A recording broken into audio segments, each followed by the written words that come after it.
நேயர்களே, பீகார் மாநிலத்தின் அரசியல் கள நிலவரம் குறித்து இன்றைய நாட்டின் நாடி கணிப்பு பகுதியில் பார்த்து வருகிறோம். இந்தியாவிலேயே அதிக அளவில் இளைஞர்களை கொண்டிருக்கும் மாநிலம் என்கிற பெருமையை பெற்றது பீகார். ஆனால் அங்குள்ள அரசியல் கட்சிகள் இளைஞர்களின் முன்னேற்றத்திற்கென எந்த திட்டங்களையும் முன்னெடுப்பதில்லை என கூறப்படுகிறது. இதுகுறித்து பீகார் வாழ் தமிழ் இளைஞரிடம் நமது செய்தியாளர் கலாநிதி நடத்திய கலந்துரையாடலை பார்க்கலாம்.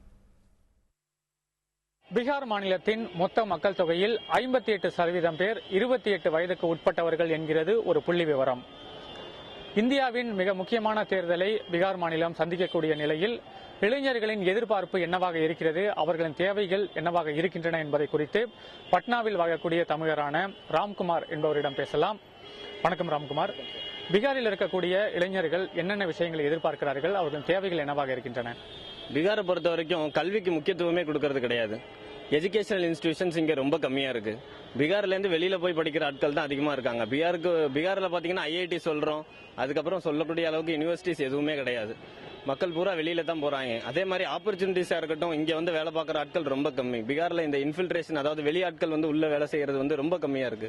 இதுவே நம்ம தமிழ்நாடு ஆகட்டும், அந்த சவுத் சைடு ஆகட்டும், பீகாரிஸ் நிறைய பேர் வந்து ஒர்க் பண்றாங்க. ஆல்மோஸ்ட் எல்லா ஆர்கனைசேஷன்லயும் பீகாரிஸ் இல்லாத ஆர்கனைசேஷன் இப்ப சொல்ல முடியாத அளவுக்கு அவ்வளவு பேர் அதிகமாயிட்டாங்க.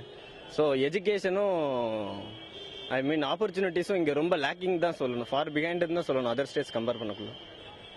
பீகாரை பொறுத்த வரைக்கும் தேசிய கட்சிகள், மாநில கட்சிகள் போன்ற பல கட்சிகள் தங்களுடைய தேர்தல் பணியை துவக்கியிருக்காங்க. இது இல்லாமல் புதிய கட்சிகள் கூட களமிறங்கியிருக்காங்க. இவங்கெல்லாம் என்ன மாதிரியான வாக்குறுதிகளை இளைஞர்களுக்கு கொடுக்கறாங்க அப்படிங்கறத சொல்லுங்க.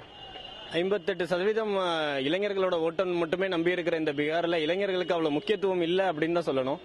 கண்டிப்பா யாரோட மேனிஃபெஸ்டோலையுமே ஒரு புரட்சிகரமான ஒரு திட்டங்கள் இல்ல, ஆப்பர்ச்சுனிட்டிஸ் டெவலப் பண்ணுவோம் அப்படின்னு பீகாரிஸ்க்கு, அதாவது இளைஞர்களுக்கு ஒரு நம்பிக்கையை கொடுக்கற அளவுக்கான எந்த கட்சியுமே செய்யலன்னு தான் சொல்லணும். கண்டிப்பா அது ஆப்பர்ச்சுனிட்டிஸ் தேடி ஸ்டில் எல்லாருமே வெளிலத்தான் போயிட்டு இருக்கணும் போல் இருக்கு. பீகாரோட நிலைமை அப்படித்தான் இருக்கும்னு நினைக்கிறேன். நன்றி ராம்குமார்.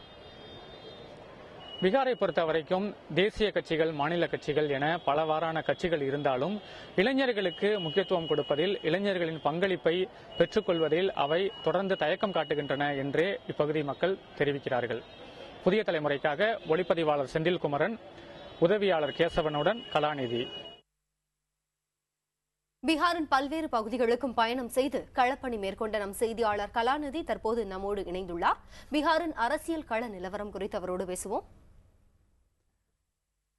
கலாநிதி, பீகாரின் மூலை முடுக்கெல்லாம் பயணம் செய்திருக்கிறீர்கள். தேர்தல் சமயத்தில் அங்கு இருக்கும் மக்களின் மனநிலை எப்படி இருக்கிறது, அங்கு அரசியல் சூழல் எப்படி இருக்கிறது? பீகாரின் தேர்தல் களம் இன்னமும் சூடுபிடிக்கவில்லை. ஆனால் அரசியல் களத்தை பொறுத்த வரைக்கும் பரபரப்படைய தொடங்கிவிட்டது என்றுதான் சொல்ல வேண்டும். காரணம், கடந்த 2 தினங்களுக்கு முன்பு லாலு பிரசாத் யாதவின் ராஷ்டிரிய ஜனதா தள கட்சியைச் சேர்ந்த ராம் யாதவ் என்ற முக்கிய தலைவர் பாரதிய ஜனதா கட்சியில் இணைந்திருக்கிறார். இவர் 2 முறை நாடாளுமன்ற உறுப்பினராக இருந்தவர் மற்றும் ராஷ்டிரிய ஜனதா தள கட்சியின் மிக முக்கியமான ஒரு அரசியல் தூணாக இருந்தவர். இவர் கடந்த காலங்களில் மிக தீவிரமாக பாரதிய ஜனதா கட்சியை எதிர்த்து வந்தவர். ஆனால் இவர் திடீரென பாரதிய ஜனதா கட்சியில் தன்னை இணைத்துக் கொண்டிருப்பது பீகார் அரசியல் களத்தில் பரபரப்பை ஏற்படுத்தியிருக்கிறது.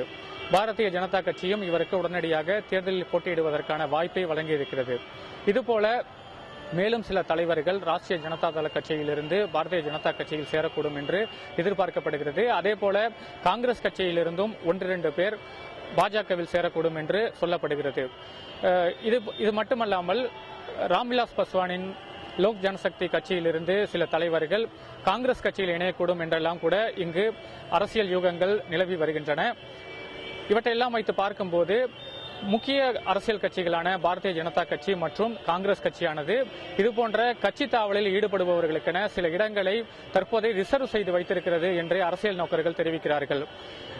இதுபோன்ற கட்சி தாவல்களில் முக்கிய தலைவர்கள், 2ஆம் கட்ட மற்றும் 3ஆம் கட்ட தலைவர்கள் இறங்கும் போது ஒவ்வொரு கட்சிக்குமான பலம் என்ன, பலவீனம் என்ன என்பதை கணிப்பதற்கான அரசியல் சமன்பாடுகள் தற்போது விவாத பொருளாக மாறி வந்திருக்கிறது. அது குறித்து தீவிரமான விவாதங்கள் கட்சி தலைவர்கள் மற்றும் கட்சி தொண்டர்கள் மத்தியில் நடைபெற்று வருகின்றன. இந்த அடிப்படையில் பீகாரின் அரசியல் களமானது தற்போது பரபரப்படைந்திருக்கிறது. ஆனால் தேர்தல் களம் என்பது இன்னமும் சூடுபிடிக்காத ஒரு நிலையில்தான் இருக்கிறது. சரி கலாநிதி, பீகாரில் அடிப்படை வசதிகள் அங்க எந்த அளவுல இருக்கு? அங்க மேற்கொள்ளப்பட்டிருக்க வளர்ச்சி பணிகளால மக்கள் திருப்தி அடைஞ்சிருக்காங்களா? அங்க இருக்க மக்கள் முக்கிய பிரச்சனையா எதை பாக்குறாங்க? நாடாளுமன்ற தேர்தல் நெருங்கி வரக்கூடிய வேளையிலும் பீகாரை பொறுத்த வரைக்கும் வளர்ச்சியை குறித்து பேசுவது என்பது மிகவும் அரிதாகவே இருக்கிறது. ஆனால் சமீபத்தில் நரேந்திர மோடியின் தேர்தல் பிரச்சார உரைக்கு பதில் உரையாக பீகார் முதலமைச்சர் நிதிஷ்குமார் தெரிவித்திருந்த சில கருத்துகள் நாளிதழ்களில் தலைப்புச் செய்தியாக இடம் பிடித்திருக்கின்றன. அதாவது நாடு முழுவதும் ஒரே விதமான பிரச்சார உரையை நரேந்திர மோடி முன்வைத்திருந்தாலும் பீகாரை பொறுத்த வரைக்கும் அவர் காங்கிரஸ் கட்சியை மட்டும் குறிவைத்து பேசாமல் பீகாரில் ஆளக்கூடிய நிதிஷ்குமார் அரசையும் அவர் குறிவைத்து தொடர்ந்து பேசி வருகிறார். குறிப்பாக பீகார் அரசு பல்வேறு விதங்களிலும் மாநிலத்தை அதல பாதாளத்திற்கு கொண்டு சென்றிருக்கிறது, வளர்ச்சி என்பதே பீகாருக்கு எட்டவில்லை என்று அவர் தெரிவித்திருக்கிறார். குஜராத் மாநிலத்தின் வளர்ச்சியோடு பீகார் மாநிலத்தின் வளர்ச்சியையும் அவர் ஒப்பிட்டு பேசியிருக்கிறார். இதற்கு பதிலளிக்கும் விதமாக பேசிய நிதிஷ்குமார் பல்வேறு துறைகளிலும் பீகாரை பொறுத்தவரைக்கும் பல்வேறு துறைகளிலும் குஜராத்தின் அரசு காட்டிலும் பீகார் அரசு ஒருபடி முன்னேறியே இருக்கிறது. குறிப்பாக கல்வித்துறையை பொறுத்தவரைக்கும் முன்னேறி இருக்கிறது, பள்ளியில் இடைநிற்றல் என்பது குறைந்திருக்கிறது என்று அவர் தெரிவித்திருக்கிறார்.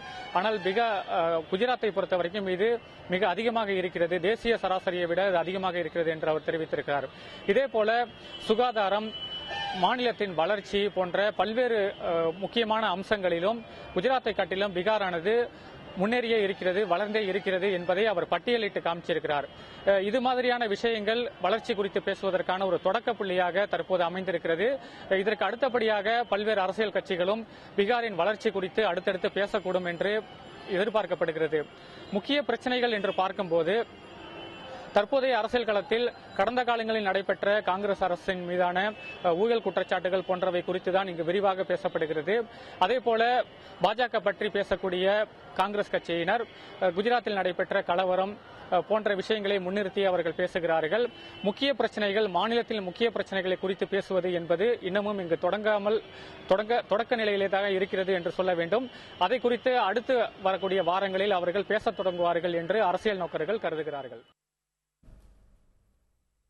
கலாநிதி, நாடாளுமன்றத்திற்கு 40 எம்பிக்களை தரப்போகும் மிக முக்கிய வட மாநிலமான பீகார் பற்றிய பல்வேறு தகவல்களை பகிர்ந்து கொண்டீர்கள். நன்றி. நேர்களே, பீகார் மாநிலத்தில் நாடாளுமன்ற தேர்தல் களம் எப்படி இருக்கிறது என்பது பற்றி புதிய தலைமுறை செய்திக்குழு நேரடியாக வழங்கிய தகவல்களை நாட்டின் நாடிக்கணிப்பு பகுதியில் இன்று பார்த்தோம். வட இந்தியாவில் நம் செய்திக்குழுவினர் தொடர்ந்து பயணம் செய்து மக்களை சந்தித்து வருகின்றனர். ஜார்க்கண்ட் மாநிலத்தில் அரசியல் களம் குறித்து நமது செய்தியாளர்கள் தரும் நேரடி தகவல்களை திங்கட்கிழமை நாட்டின் நாடிக்கணிப்பு பகுதியில் பார்க்கலாம். இணைந்திருங்கள் புதிய தலைமுறையோடு.